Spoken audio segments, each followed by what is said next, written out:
সালমান শাহের প্রাক্তন স্ত্রী সামিরা মোট কয়টি বিয়ে করেছেন এই সত্য জানলে চমকে উঠবেন অনেকে।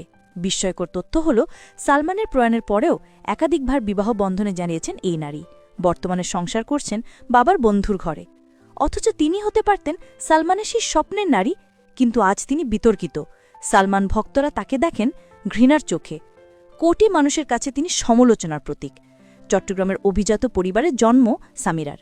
বাবা শফিকুল হক হীরা ছিলেন জাতীয় দলের সাবেক অধিনায়ক ও উইকেট কিপার।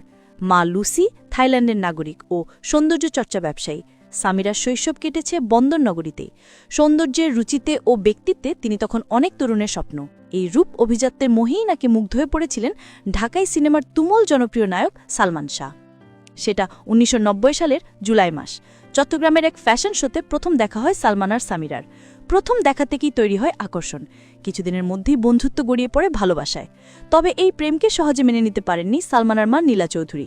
যদিও সামিরা ছিলেন তার পুরনো পরিচিত, এমনকি বন্ধুও বলা যায়, তবু ভবিষ্যতের পুত্রবধূ হিসাবে তাকে কখনোই মেনে নিতে পারেননি তিনি। কিন্তু সালমান তখন ভালোবাসার নেশায় ডুবে সব বাধা উপেক্ষা করে ১৯৯২ সালে গোপনে বিয়ে করেন সামিরাকে। মগবাজারের ইস্কাটনে শুরু হয় তাদের সংসার। তবে সেই সংসারের সুখ স্থায়ী হয়নি। মাত্র ৪ বছরের মাথায় ১৯৯৬ সালে আকস্মিকভাবে মৃত্যুবরণ করেন সালমান শাহ। সেই মৃত্যুর পরই সামিরার জীবন বদলে যায়। বাংলাদেশের বিনোদন ইতিহাসের অন্যতম রহস্য হয়ে ওঠে এই মৃত্যু। সালমানের পরিবার ও অসংখ্য ভক্ত অভিযোগ করেন এটি আত্মহত্যা নয়, এটি পরিকল্পিত হত্যা। অভিযোগের তীর সোজা গিয়ে পড়ে সামিরার দিকে। গুঞ্জন উঠেছিল প্রযোজক আজিজ মোহাম্মদ ভাইয়ার সঙ্গে সামিরার সম্পর্ক নিয়েই নাকি ঝড় বয়ে গিয়েছিল সালমানের সংসারে। সালমানের ভাই শাহরন পরবর্তীতে দাবি করেন একসময় সোনারগাঁ হোটেলে আজিজ মোহাম্মদ ভাইকে চড় মেরেছিল সালমান, কারণ তিনি নাকি সামিরা ও আজিজের ঘনিষ্ঠ মুহূর্তে ধরা পড়ে গিয়েছিলেন। এমনকি সালমানের হাতে নাকি হঠাৎ অনেক টাকা দেখা গিয়েছিল সামিরার, যার উৎস তিনি ব্যাখ্যা দিতে পারেননি। এসব কারণে সালমানের মধ্যে বাড়তে থাকে ক্ষোভ আর তাদের সম্পর্ক ভেঙে পড়ে অচল অবস্থায়। তবে সামিরার বক্তব্য ভিন্ন। তার দাবি তিনি কখনো পরকীয়ার জড়াননি, বরং সালমানেরই অন্যদিকে মন ছিল। শাবনূরের সঙ্গে ঘনিষ্ঠ সম্পর্ক ছিল সালমানের, এমনটাই দাবি করেছিলেন তিনি।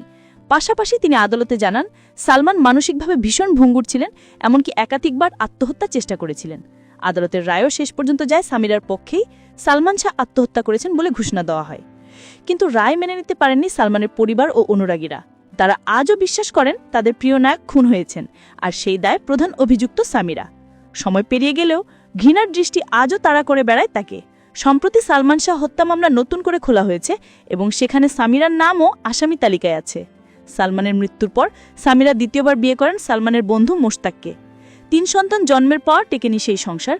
পরবর্তীতে তিনি তালাক দেন মোশতাককে এবং বিয়ে করেন ক্রিকেট বিশ্লেষক ইশতিয়াক আহমেদকে, যিনি একসময় তার বাবার অধিনায়কত্বে খেলেছেন। সেই সূত্রে অনেকেই বলেন সামিরা বাবার বন্ধুকেই বিয়ে করেছেন। যদিও সামিরার ভাষায় আমি বাবার বন্ধুকে নয়, আমার সহকর্মীকেই বিয়ে করেছি। বিতর্ক, অভিযোগ, সম্পর্কের জট আর মৃত্যুর রহস্য সব মিলিয়ে সামিরা হকের জীবন যেন এক সিনেমার চিত্রনাট্য। যিনি একসময় স্বপ্নের নায়কের জীবনের কেন্দ্রবিন্দু, আজ তিনি বিতর্কের কেন্দ্রে। সময় যতই গড়াচ্ছে ততই যেন প্রশ্নটা আরও গভীর হচ্ছে, সামিরা কি সত্যি অপরাধী, নাকি কপালের খেলায় চিরকাল ঘৃণিত এক নারীতে পরিণত হয়েছেন তিনি?